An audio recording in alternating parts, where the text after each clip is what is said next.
食酒赛车害着别人嘛，害着家己。不过，煞是有一寡人成功的讲唔听，但发个发袂惊。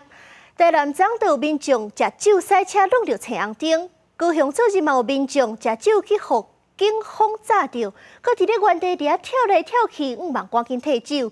这两件代志拢已经去互以公共危险罪来上班，而且。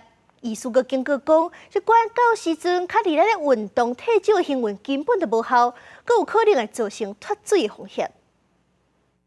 监视画面当中，轿车无减速向路边豪掷弄去。台南一个男性10到半暝经过永康中山南路甲永兴路口的时阵，酒驾自弄，然后阁想要行路离开，互到场的警察抓落来。被员警带回依法实施酒测，经测试后超过标准值。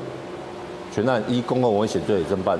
唔拿台南高雄这个一直跳袂煞的男性，同款嘛是酒后上路，因为无拍方向灯，就切入去车道，搁红灯回转，互警方抓落来，竟然想要靠运动流汗来退酒。你要小可运动一下呢哦？对啊。经实施酒精浓度检测，酒测值能超过法定标准值，当场遭逮捕送办。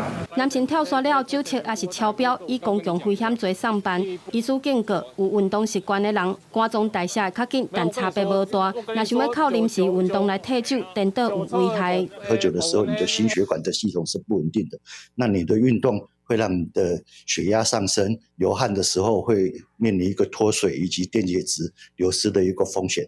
那临时的这个运动并不会 让你的酒精代谢的速度变快一点。医师表示，一般人平均1点钟会使代谢10克酒精，但整体代谢速度会因为个人的体质、酒精啉的量等状况无同。建议啉酒了应该等至少10点钟以上才搁上路，以免酒驾害人害己。记者台南高雄报道。